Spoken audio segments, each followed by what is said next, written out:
Assalamualaikum warahmatullahi wabarakatuh.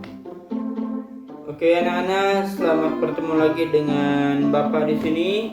Pada kali ini kita akan mempelajari bagaimana cara membuat teks prosedur ya.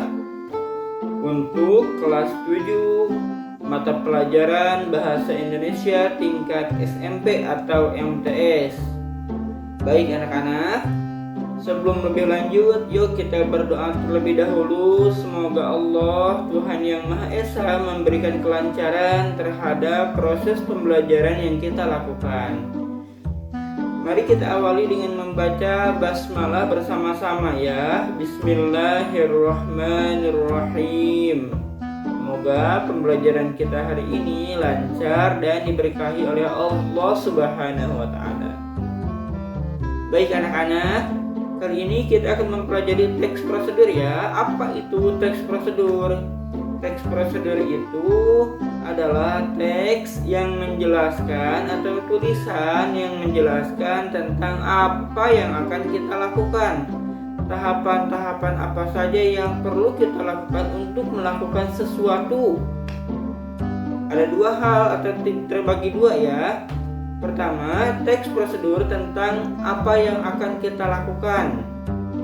Yang kedua, teks prosedur tentang cara membuat sesuatu atau cara melakukan sebuah percobaan. Oke. Yang pertama, Bapak akan contohkan teks prosedur cara pembuatan mie goreng misalkan ya. Ini contoh ya. Teks prosedur itu adalah sekali lagi cara atau teks yang menjelaskan tahapan-tahapan cara membuat sesuatu. Tadi judulnya teks prosedur pembuatan mie instan, mie goreng atau mie kuah ya. Kita ambil contoh mie kuah deh ya. Pertama, yang perlu kita lakukan, kita membuat tulisan dulu nih, alat dan bahan. Alat apa saja yang diperlukan untuk membuat mie instan? 1. Ada kompor gas misalkan ya. Yang kedua, ada penghangat air atau disebutnya itu ya penghangat air nih, seperti ini contohnya nih ya. Yang ketiga, adanya air. Yang keempat, ada mie instan. Yang kelima, menyiapkan bumbu-bumbu dan telur kalau mau tambah dengan telur. Oke. Yang keenam ya. Yang keenam, adanya mangkuk dan sendok atau alat makan. Oke anak-anak, itu alat dan bahan. Berikutnya, teks prosedur berikutnya, kita akan menyajikan atau membuat mie instan. Tadi kita sudah menjelaskan tentang alat dan bahan yang diperlukan untuk membuat mie instan. Nah, sekarang kita akan melihat bagaimana cara membuat mie instan yang betul. Oke. Jadi adik-adik silakan disimak secara seksama. Yang pertama adik-adik, silakan masukkan air ke dalam penghangat air ya, atau kompor tadi. Masukkan secukupnya, air matang ya, air matang. Masukkan secukupnya, lalu nyalakan kompor gasnya dan hangatkan atau dipanaskan selama beberapa menit sampai menurut kalian itu sudah cukup mendidih atau sudah cukup matang. Setelah itu, silakan adik-adik juga mencampurkan telur ya ke dalam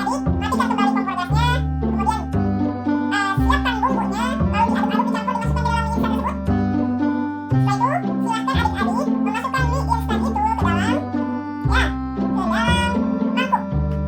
atau kalau ingin tambah dengan telur. Jadi ini adalah merupakan contoh teks prosedur membuat mie instan. Mudah bukan? Membuat teks prosedur tersebut tidak susah ternyata ya. Atau yang kedua nih, contoh kedua, teks prosedur tentang sebuah kejadian. Contohnya bagaimana nih? Contohnya proses terjadinya hujan. Adik-adik, ketika proses terjadinya hujan, itu seperti apa saja sih prosedurnya? Contoh pertama, terjadinya pemanasan ya di permukaan air laut misalkan, maka air laut naik ke atas udara sehingga menimbulkan awan dan potensi hujan. Setelah berbentuk sebuah awan, ada awan yang tebal, ada awan yang tipis, maka awan tersebut akan pergi terlebih dahulu ya, tentunya mungkin ke dataran yang lebih tinggi.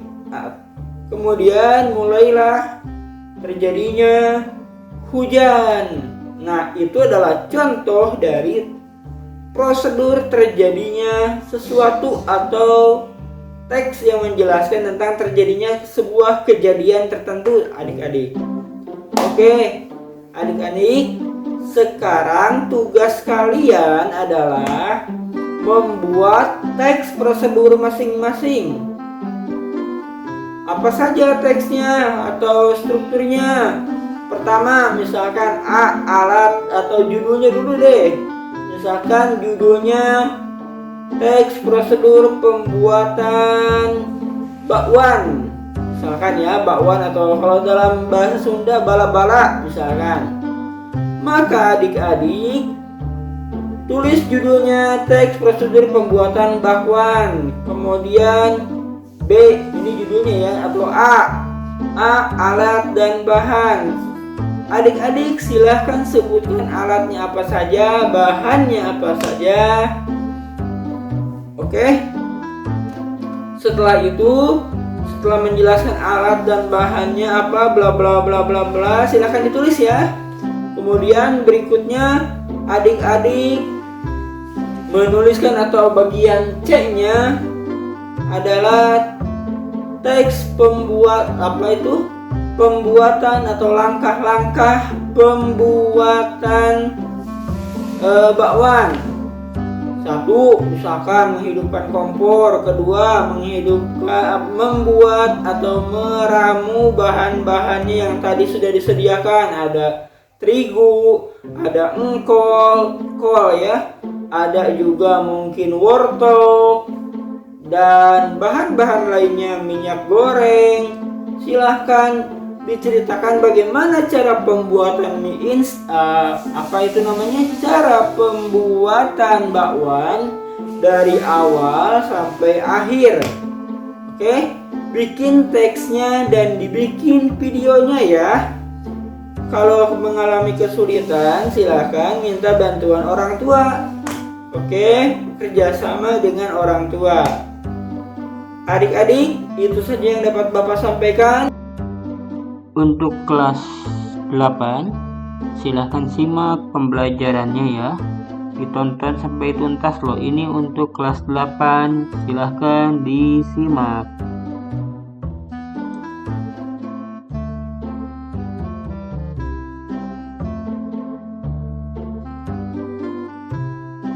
Assalamualaikum warahmatullahi wabarakatuh. Untuk kelas 2, pada kesempatan kali ini untuk kelas 2 kita akan mempelajari tentang teks eksposisi ya. Apa itu teks eksposisi? Bagaimana contohnya? Kalau mungkin kemarin kita sudah mempelajari atau membaca ya.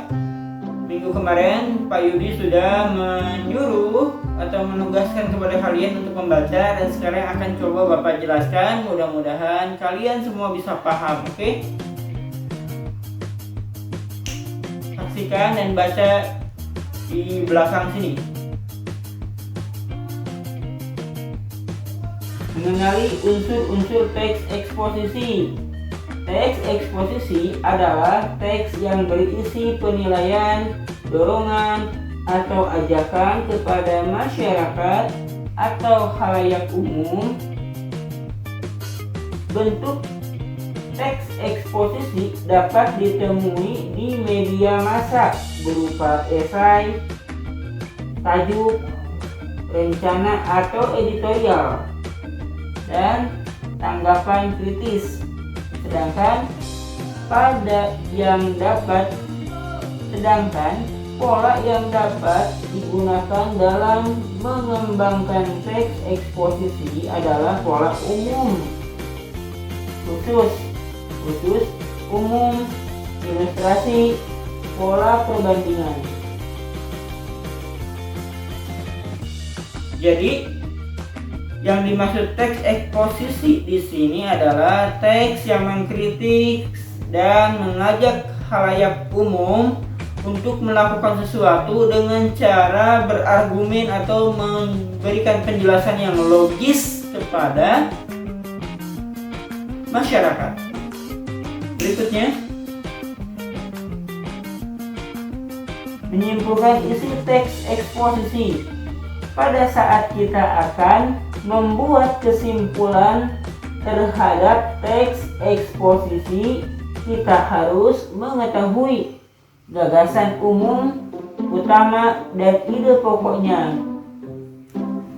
Jadi, adik-adik, untuk membuat teks eksposisi kita harus tahu dulu nih idenya seperti apa, gagasan umumnya seperti apa, apakah tentang kemacetan atau tentang kesehatan, tentang sosial. Harus tahu dulu gagasan umumnya.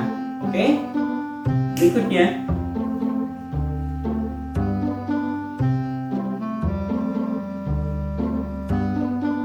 keberadaan gagasan umum dari suatu paragraf dapat diketahui setelah membaca teks secara keseluruhan. Jenis paragraf berdasarkan gagasan umumnya terbagi dalam jenis paragraf deduktif dan induktif. Nah, mungkin adik-adik bingung ya, apa itu deduktif, apa itu induktif ya? Kalau deduktif itu dari umum, kalau induktif itu dari umum ke khusus, oke? Induktif itu dari umum ke khusus. Contohnya, masyarakat di Bandung merupakan masyarakat yang hegemonis, kemudian memiliki pekerjaan yang padat, aktivitasnya padat. Nah, ini kan umum ya. Nah, maka langsung ke khusus sehingga menyebabkan masyarakat kurang dalam memperhatikan kesehatan, bla bla bla bla bla. Itu mulai khusus tuh ya, mulai ke masalah kesehatan. Jadi umum ke khusus itu disebut dengan induktif. Kalau deduktif dari khusus ke umum. Berikutnya, silakan simak lagi.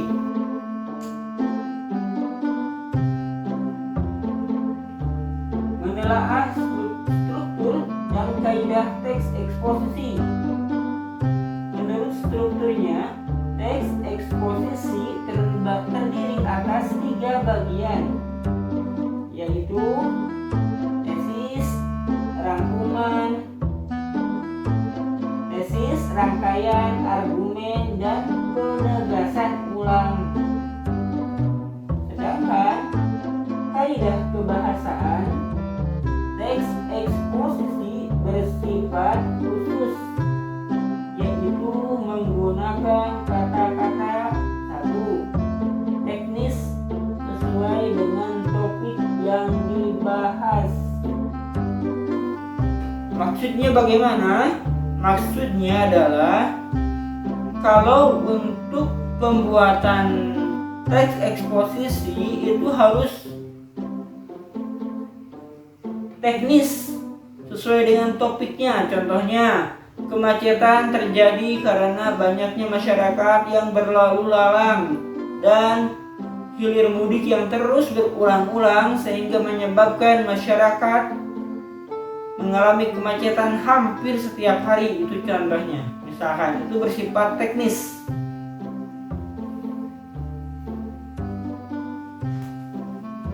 Nomor 2, yang menunjukkan hubungan argumentasi. Jadi harus ada hubungan argumentasi ya. Argumentasi itu apa? Ada penjelasan yang dapat diterima oleh akal sehat kita. Oh, terjadinya macet karena memang masyarakat kadang-kadang berbenturan antara yang berangkat sekolah, berangkat ke kampus, berangkat kerja, sehingga menyebabkan macet karena jalan yang minim tetapi masyarakat begitu padat untuk beraktivitas. Berikutnya, kerja mental, kemudian kerujukan persuasif. Persuasif itu apa? Persuasif itu mengajak seorang untuk melakukan sesuatu, tetapi dengan penjelasan yang dapat diterima oleh akal kita, akal sehat kita. Berikutnya, menyajikan teks eksposisi dalam sistematika penyajiannya. Teks eksposisi diawali dengan tesis, rangkaian argumentasi, disertai fakta, dan diakhiri dengan penegasan ulang. Demikian yang kita dapat coba pahami ya. Kita langsung ke contohnya. Kita lihat contoh di belakang ini. Dibaca ya. Judulnya kemacetan dan masa depan kota. Pernyataan pendapat yang berwarna kuning, coba lihat ini yang dimaksud dengan pernyataan pendapat. Transportasi merupakan kebutuhan dari berbagai kegiatan sosial maupun ekonomi. Tipe kegiatan sosial maupun ekonomi yang berbeda akan memiliki dampak kegiatan transportasi yang berbeda pula. Berikutnya, argumentasi. Argumentasi itu apa? Argumentasi itu adalah pernyataan pendapat dengan logika yang jelas, data yang jelas ya. Kegiatan transportasi harian relatif menimbulkan pergerakan yang sifatnya berulang-ulang. Misalnya, terjadi pada para pekerja dan orang-orang yang menempuh pendidikan di sekolah atau kampus. Tuh yang tadi Bapak jelaskan ya, silakan dibaca berikutnya. Penegasan ulang pendapat. Coba lihat di penegasan ulang pendapat ini, di sini ada ajakan ya, ada ajakan untuk kemacetan yang dominan umumnya ditimbulkan oleh aktivitas masyarakat dalam lingkup internal. Upaya mendekatkan lokasi tempat tinggal dengan lokasi kegiatan merupakan satu di antara solusi yang dapat diterapkan. Jadi coba lihat di paragraf terakhir ini ada ajakan atau ada usaha bahwa yang kerja sebaiknya misalkan kerja di pabrik, maka tempat tinggalnya tidak boleh jauh-jauh dari pabrik, atau pabrik biasanya menyediakan basement ya, atau mes, tempat tinggal bagi para karyawan, atau sekolah juga menyediakan asrama di dekat sekolahnya agar untuk mengurangi kemacetan yang ada di ibu kota. Seperti itu.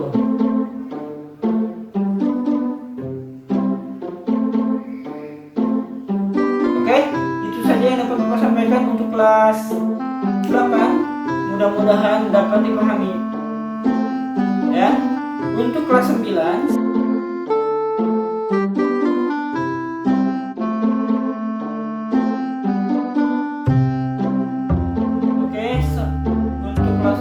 Assalamualaikum warahmatullahi wabarakatuh. Ketemu lagi dengan Bapak di sini. Silakan simak materi kita kali ini adalah pengertian cerpen, kemudian struktur, fungsi, ciri unsur dan contoh cerpen.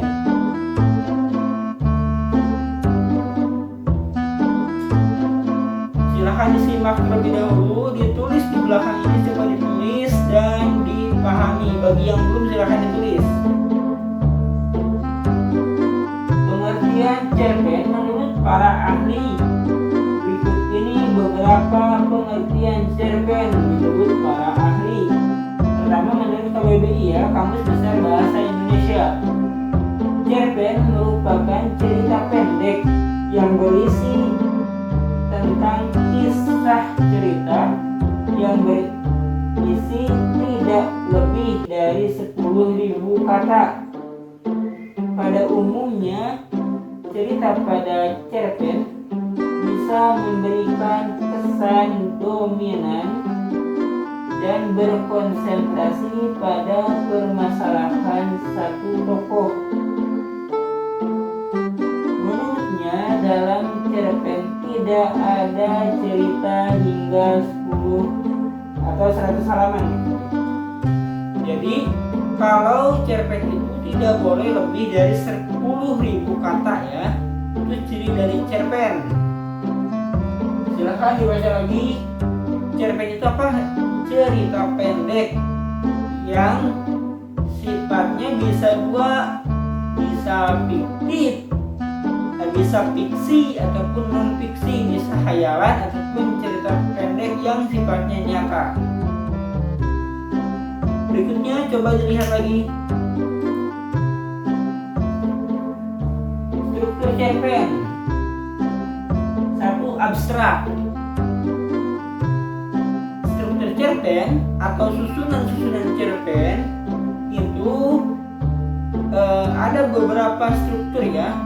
Struktur itu apa sih Pak? Struktur itu susunan yang harus ada dalam sebuah cerpen. Gitu ya.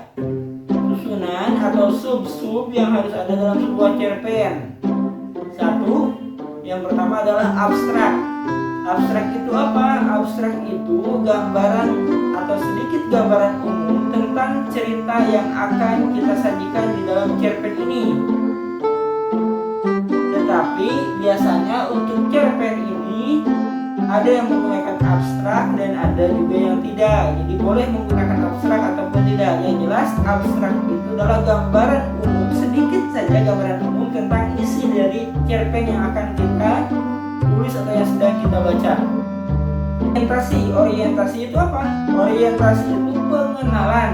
Pengenalan cerpen mulai dari apa? Mulai dari tokohnya siapa, nama tokohnya siapa, waktunya kapan, apakah tahun berapa, di jam berapa, apakah kejadiannya pagi, siang, sore, tokoh-tokohnya seperti apa. Ini disebut dengan orientasi atau pengenalan cerpen. Jadi di dalam sebuah cerpen harus ada pengenalan nama-nama tokoh, waktu, tempatnya di mana, apakah di gunung, di kota, di desa, atau mungkin di luar angkasa, gitu ya.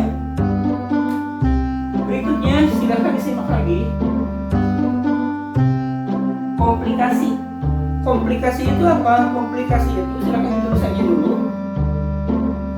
Komplikasi itu adalah masalah yang sedang terjadi, masalah yang betul-betul rumit atau sedikit rumit di dalam sebuah cerpen.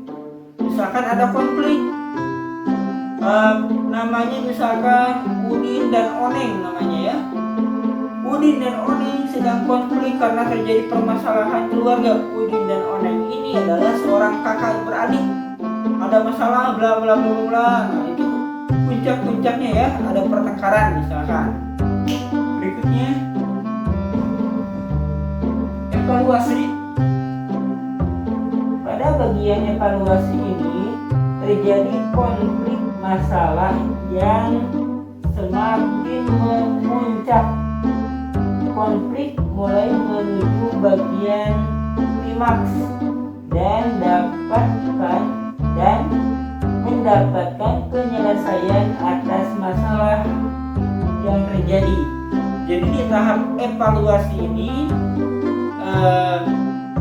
cerpen harus mulai ke permasalahan yang betul-betul memuncak. Ada pertengkaran misalkan, atau ada baku hantam, ada perkelahian di ceritanya itu. Namun di evaluasi ini mulai menemukan pemecahan masalahnya. Oh, ternyata permasalahan antara Udin dan Oneng ini hanyalah kesalahpahaman. Karena misalkan Udin merasa bahwa kasih sayang dari orang tuanya jauh lebih tercurah kepada si Oneng. Padahal belum tentu. Orang tuanya sama-sama saling menyayangi terhadap kedua anak-anaknya ini, gitu ya. Dan orang tuanya mulai memberikan pemahaman, oh gini, bla bla bla bla. Jadi mulai diberikan solusi sehingga Udin dan Oneng ini mulai balikan. Berikutnya, resolusi. Resolusi itu apa sih? Resolusi itu merupakan bagian akhir permasalahan yang terjadi pada cerpen. Pada bagian ini terdapat penjelasan dari pengarang mengenai solusi permasalahan yang dialami tokoh. Oke, jadi di sini di resolusi itu pengarang mulai menjelaskan bagaimana cara menyelesaikan masalah yang ada di cerpen ini. Tentu bukan pengarangnya yang langsung bicara ya, tetapi dari alur ceritanya mulai menjelaskan bagaimana cara menyelesaikan masalah yang sedang dialami oleh Udin dan Oneng tersebut. Yang berikutnya, koda. Koda merupakan nilai atau pesan moral. Nah, teman-teman atau adik-adik silakan membuat koda atau pesan nilai dari pelajaran yang bisa kita ambil nih. Apa yang bisa kita ambil pelajarannya dari cerpen ini? Oh, misalkan kita sebagai adik kakak Udin dan Oneng harus hidup rukun, berdamai, tidak boleh bertengkar antara adik kakak, harus kompak, harus saling mencintai. Dan pasti Udin dan Oneng harus menyadari bahwa kedua orang tuanya pasti sama-sama menyayanginya, tidak ada yang dibeda-bedakan. Oke, begitu saja yang dapat Bapak sampaikan. Mohon maaf bila banyak kesalahan. Kalau ada yang mau ditanyakan, silahkan tanyakan di kolom komentar. Dan Assalamualaikum warahmatullahi wabarakatuh.